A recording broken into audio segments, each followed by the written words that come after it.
विद्यार्थी मित्रांनो नमस्कार। इयत्ता 7वी विज्ञानामधील 12वा धडा मानवी स्नायू व पचनसंस्था याचा स्वाध्याय आज आपण या व्हिडिओमध्ये सोडवणार आहोत। चला तर मग व्हिडिओला सुरुवात करूया। स्वाध्यायातील प्रश्न 1 आहे, रिकाम्या जागी कंसातील योग्य शब्द लिहा।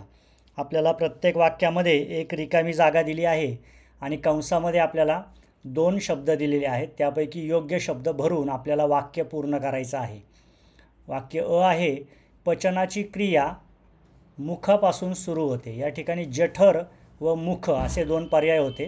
तर पचनाची क्रिया ही मुखातून सुरू होत असे, आपल्या तोंडापासून सुरू होते, त्याच्यामुळे मुख हा योग्य पर्याय आपण गाळलेल्या जागी भरलेला आहे। यानंतर वाक्य आ आहे, पापण्यांमध्ये अनैच्छिक प्रकारचे स्नायू असतात।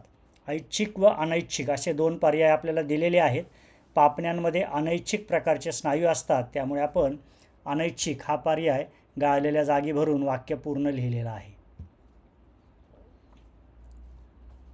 यानंतर विधान ई आहे, स्नायू संस्थेचे रक्तपेशी बनवणे हे कार्य नाही। इथे कंसामध्ये 2 कार्य दिलेले आहेत, रक्तपेशी बनवणे व हालचाल करणे। यापैकी हालचाल करणे हे स्नायू संस्थेचे कार्य असते, परंतु रक्तपेशी बनवणे हे कार्य नसते, त्यामुळे आपण पर्याय लिहिलेला आहे रक्तपेशी बनवणे। यानंतर पुढील वाक्य आहे ई, हृदयाचे स्नायू हे हृदस्नायू असतात। पर्याय आपल्याला दिले होते सामान्य स्नायू आणि हृदस्नायू, यापैकी हृदस्नायू हे उत्तर बरोबर आहे। यानंतर आहे, बारीक झालेले अन्न पुढे ढकलणे हे ग्रासनलिकाचे कार्य आहे। आपल्याला जठर व ग्रासनलिका असे 2 पर्याय दिले होते, त्यापैकी ग्रासनलिका हे काम करते, त्यामुळे आपण गाळलेल्या जागी ग्रासनलिका हे उत्तर भरलेलं आहे। यानंतर प्रश्न 2 आहे, सांगा माझी जोडी कोणाशी। या ठिकाणी आपल्याला अ गट व ब गट दिलेला आहे। अ गटातील जे शब्द आहेत त्यांच्यासमोर ब गटामधील योग्य पर्याय जोडून आपल्याला लिहायचा आहे। आपण ब गटातील योग्य पर्याय अ गटातील शब्दांपुढे लिहून या जोड्या पूर्ण केलेल्या आहेत। अ गटातील पहिला शब्द आहे हृदस्नायू। ब गटामधील जो पर्याय आ आहे ते त्याचं उत्तर आहे, आम्ही कधीच थकत नाही, कारण हे स्नायू सतत कार्यरत असतात, न थांबता काम करत असतात। यानंतर अ गटातील 2 आहे, स्नायूंमुळेच होतात। यासाठी ब गटामधील ई पर्याय बरोबर त्याच्यासमोर लिहिलेला आहे आपण, जबड्याच्या चघळण्याच्या हालचाली या स्नायूमुळे होत असतात, त्यामुळे ती जोडी तिथं लावलेली आहे। यानंतर अ गटामध्ये तिसरा शब्द आहे पेप्सिन। पेप्सिन हा जाठर रसातील विकार आहे, त्यामुळे पर्याय ऊ त्याच्यासमोर आपण बरोबर लिहिलेला आहे, जाठर रसातील विकार। यानंतर आहे पेटके येणे, स्नायूंना आपल्या पेटके येत असतात, त्याचं उत्तर आहे स्नायूंचे अनियंत्रित व वेदनामय आकुंचन म्हणजेच पेटके येणे असतं, तेव्हा ब गटातील ई पर्याय त्याच्यासमोर आपण बरोबर लिहिलेला आहे। यानंतर अ गटामध्ये शेवटी आहे अस्थिस्नायू आणि ब गटामधील योग्य उत्तर आहे त्याचं नेहमीच जोडीने कार्य करतात। अस्थि आणि स्नायू हे नेहमीच जोडीने कार्य करत असतात। अशा पद्धतीने ब गटामधील पर्याय अ गटातील पर्यायांसमोर व्यवस्थितपणे जोड्या लावून आपण इथे लिहिलेला आहे आणि तक्ता पूर्ण केलेला आहे। पुढील प्रश्न पाहूया। प्रश्न 3 आहे, खोटे कोण बोलतंय। या ठिकाणी आपल्याला 3 कॉलम दिलेले आहेत। पहिला कॉलम आहे अवयव, यामध्ये आपल्या अवयवांची नावे आहेत। यानंतर तो अवयव एक विधान बोलत आहे, एक वाक्य बोलत आहे, ते आपल्याला दुसऱ्या कॉलममध्ये दिलेलं आहे आणि ते खरे आहे की खोटे हे आपण तिसऱ्या कॉलममध्ये लिहिलेलं आहे। पाहूया, पहिला अवयव आहे जीभ आणि जीभचं विधान किंवा वाक्य आहे, माझ्यातील रुचिनलिका फक्त गोड चव ओळखतात। हे विधान खोटं आहे, कारण जीभ सर्व चवी ओळखते। जिभेमध्ये ज्या रुचिनलिका असतात त्या सर्व प्रकारच्या चवी ओळखतात, त्यामुळे हे विधान खोटे आहे। यानंतर आहे यकृत। यकृतचं विधान आहे, मी शरीरातील सर्वात मोठी ग्रंथी आहे।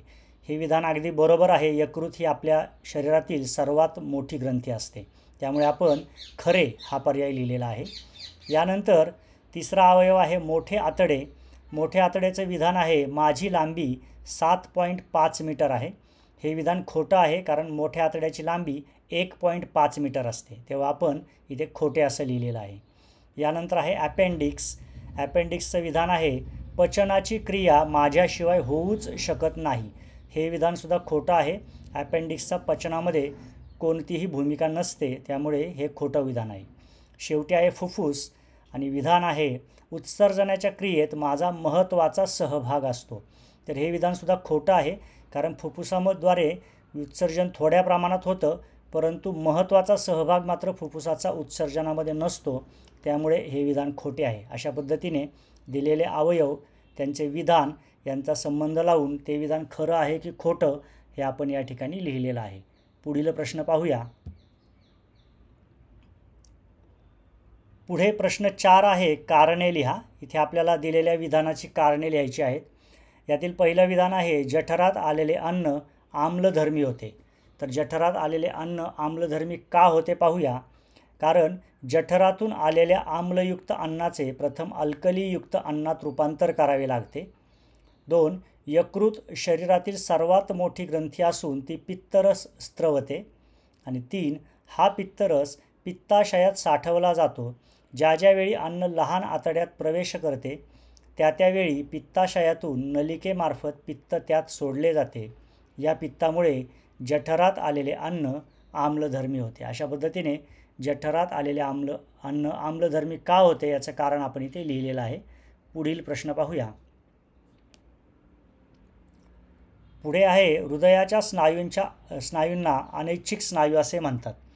तर आपण हृदयाच्या स्नायूंना अनैच्छिक स्नायू का म्हणतो ते पाहूया. उत्तर, श्वसन, पचन, रक्ताभिसरण करणाऱ्या आपल्या शरीरातील काही इंद्रियांची कामे जीवनावश्यक असतात, पण ती आपल्या इच्छेवर अवलंबून नसतात. अशा इंद्रियांत असणाऱ्या स्नायूंना अनैच्छिक स्नायू म्हणतात. हृदयाचे स्नायू हृदयाचे आकुंचन व शिथिलीकरण घडवून आणतात. त्यांची ही हालचाल अनैच्छिक असते. हृदयाच्या स्नायूंमुळे दर मिनिटाला हृदयाचे अविरतपणे जवळपास 70 वेळा आकुंचन व शिथिलीकरण होत असते. म्हणून हृदयाच्या स्नायूंना अनैच्छिक स्नायू असे म्हणतात. इथे आपण हृदयाच्या स्नायूंना अनैच्छिक स्नायू का म्हणतात हे स्पष्ट केलेलं आहे. हे स्नायू त्यांची हालचाल स्वतःहून करत असतात, आपल्या इच्छेनुसार त्यांची हालचाल होत नसते. त्यामुळे अशा प्रकारच्या स्नायूंना आपण अनैच्छिक स्नायू असे म्हणतो. या उत्तरामध्ये आपण ते स्पष्ट केलेलं आहे. पुढील प्रश्न पाहूया. पुढे आहे, मादक पदार्थांचे सेवन करू नये. याचं कारण आपल्याला द्यायचं आहे. मादक पदार्थांचे सेवन केल्यामुळे तोंड, घसा, अन्ननलिका तसेच पचनसंस्थेचे इतर अवयव व्यवस्थित कार्य करेनासे होतात. 2. तसेच या सेवनाने उलटी, मळमळ, डोकेदुखी हे विकार उद्भवतात. आणि 3. मादक पदार्थामधील तंबाखूचे सेवन केल्याने त्याचे कण दात, हिरड्या, तोंडाची आतील त्वचा यांना चिकटून बसतात व हळूहळू इजा पोहोचून तो खराब करण्याचे काम करतात. त्यामुळे हिरड्यांना सूज येणे, तोंडाची हालचाल करताना वेदना होतात, घसा तसेच आतड्याचा दाह होतो व पुढे त्याचे रूपांतर कॅन्सरमध्ये होऊन मृत्यू ओढावतो. म्हणून मादक पदार्थांचे सेवन करू नये. यानंतर पुढील प्रश्न आहे, तुमच्या शरीरातील स्नायू मजबूत व कार्यप्रवण हवेत. याचं कारण आपल्याला द्यायचं आहे. पापणी लावण्याच्या लहान क्रियेपासून ते कुऱ्हाडीने लाकडे फोडण्याच्या ताकदीच्या हालचालीपर्यंत शरीराच्या सर्व क्रिया स्नायूंमुळेच घडतात. बोलणे, हसणे, चालणे, उडी मारणे, एखादी वस्तू फेकणे अशा विविध हालचालींसाठी आपण स्नायूंचा वापर करत असतो. मजबूत व कार्यप्रवण स्नायूंमुळे आपले काम व्यवस्थित व सुरळीत होईल, त्यासाठी शरीरातील स्नायू मजबूत व कार्यप्रवण हवेत. अशा पद्धतीने आपलं शरीर चांगलं चालण्यासाठी आपल्याला आपले स्नायू मजबूत व कार्यप्रवण असणे अत्यंत आवश्यक आहे.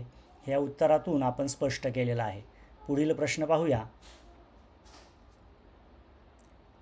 पुढे प्रश्न 5वा आहे, खालील प्रश्नांची उत्तरे लिहा. त्यामधील अ प्रश्न आहे, स्नायू मुख्यतः किती प्रकारचे असतात व कोणकोणते? उत्तर पाहूया. स्नायू मुख्यतः 3 प्रकारचे असतात. ते पुढील प्रमाणे आहेत. त्यातील पहिला आहे अस्थिस्नायू. अस्थिस्नायूंची दोन्ही टोके 2 वेगवेगळ्या हाडांना जोडलेली असतात. उदाहरणार्थ हातांचे, पायांचे स्नायू यांची हालचाल ऐच्छिक असते. हे स्नायू हाडांचा सांगाडा एकत्र ठेवण्याचे आणि शरीराला आकार देण्याचे कार्य करतात. यानंतर दुसरा प्रकार आहे हृदयाचे स्नायू. हे स्नायू हृदयाचे आकुंचन व शिथिलीकरण घडवून आणतात. त्यांची ही हालचाल अनैच्छिक असते. हृदयाच्या स्नायूंमुळे दर मिनिटाला हृदयाचे अविरतपणे जवळपास 70 वेळा आकुंचन व शिथिलीकरण होत असते. आणि तिसरा प्रकार आहे मृदू स्नायू. शरीरातील इतर अंतरेंद्रियांमध्ये हे स्नायू आढळतात. उदाहरणार्थ जठर, आतडे, रक्तवाहिन्या, गर्भाशय इत्यादींचे स्नायू. यांची हालचाल अनैच्छिक असते. हालचाल सावकाश आणि आपोआप होणारी असते. या विशेष स्नायूंकडून शरीराची अनेक जीवनावश्यक कार्ये आपल्या नकळत होत असतात. अशा पद्धतीने स्नायूंचे प्रकार व त्यांची थोडीशी माहिती आपण या उत्तरामध्ये पाहिलेली आहे. पुढील प्रश्न पाहूया. पुढे प्रश्न आहे, आम्लपित्त का होते, त्याचा शरीरावर काय परिणाम होतो? उत्तर पाहूया. आम्लपित्त एच पायलोरी जीवाणूच्या संक्रमणाने होते. तसेच तणाव, तिखट व मसालेदार आहारामुळे आम्लपित्त होते. आम्लपित्तामुळे छातीमध्ये जळजळ होते, छातीपासून पाठीमध्ये दुखते, घाम येतो, श्वास फुलतो, जीव घाबरतो, मळमळते व उलटी होते. पुढील प्रश्न आहे, दातांचे प्रमुख प्रकार कोणते, त्यांचे कार्य काय आहे? उत्तर पाहूया. दातांचे पटाशीचे दात, सुळे दात, दाढा, उपदाढा हे प्रमुख प्रकार आहेत. आणि दातांचं कार्य पाहूया. 1. पटाशीच्या दातांना अन्न तोडण्यासाठी उपयोग होतो. 2. सुळे दातांचा उपयोग सोलण्यासाठी होतो. 3. उपदाढा व दाढांचा उपयोग अन्नपदार्थ चर्वण करण्यासाठी होतो. आणि 4. पुढच्या दातांनी अन्न तोडले जाते व मागच्या दातांनी ते अन्न बारीक केले जाते. अशा पद्धतीने दातांचे प्रमुख प्रकार व त्यांचे कार्य आपण या उत्तरामध्ये लिहिलेलं आहे. पुढील प्रश्न पाहूया. पुढचा प्रश्न आहे, पचनसंस्थेची आकृती काढून आकृतीतील भागांना योग्य नावे द्या व अन्नपचनाची प्रक्रिया तुमच्या शब्दात लिहा. या ठिकाणी आपण पचनसंस्थेची आकृती काढलेली आहे. ही आकृती आपल्याला पुस्तकामध्ये उपलब्ध आहे. ही आकृती पाहून तुम्ही काढायची आहे. आता अन्नपचनाची जी प्रक्रिया आहे ती क्रमवार आपण समजून घेऊया. 1. तोंड किंवा मुख. तोंडात अन्नाचा घास घेतल्यापासून त्याच्या पचनक्रियेला सुरुवात होते. तोंडातील अन्न दातांनी चावले जाते, त्याचे बारीक तुकडे होतात. बारीक केलेल्या अन्नाचे विकराच्या सहाय्याने साध्या पदार्थांमध्ये रूपांतर केले जाते. यानंतर लाळग्रंथी. कानशिलांजवळ आणि घशाजवळ जिभेखाली असलेल्या वेगवेगळ्या ग्रंथींमध्ये लाळ तयार होते. तेथून ती नलिकेतून तोंडात येते. अन्न चावण्याची क्रिया सुरू असतानाच त्यात लाळ मिसळली जाते. पुढे आहे ग्रसनी किंवा घसा. अन्ननलिकेचे व श्वासनलिकेचे तोंड घशात म्हणजे ग्रसनीमध्ये उघडते. यानंतर आहे ग्रासिका. ही नळी घशापासून जठरापर्यंत असून अन्न पुढे ढकलण्याचे कार्य करते. यानंतर आहे यकृत. यकृत ही शरीरातील सर्वात मोठी ग्रंथी आहे. यकृताला भरपूर रक्तपुरवठा होत असतो. ग्लुकोजचा साठा करणे हे यकृताचे मुख्य कार्य होय. यकृताने स्त्रवलेला पित्तरस साठवला जातो. हा पित्तरस लहान आतड्यात पोहोचला की तेथील अन्नात मिसळतो व पचन सुलभ होते. स्निग्ध पदार्थाच्या पचनास पित्तरसामुळे मदत होते. पित्तरसात क्षार असतात. यानंतर आहे स्वादुपिंड. स्वादुपिंडातून स्वादुरस स्त्रवतो. त्यात अनेक विकरे असतात. पुढे आहे जठर. अन्ननलिकेच्या मोठ्या पिशवीसारख्या भागाला जठर म्हणतात. जठरातील जाठर ग्रंथीमधून जाठर रस स्त्रवतो.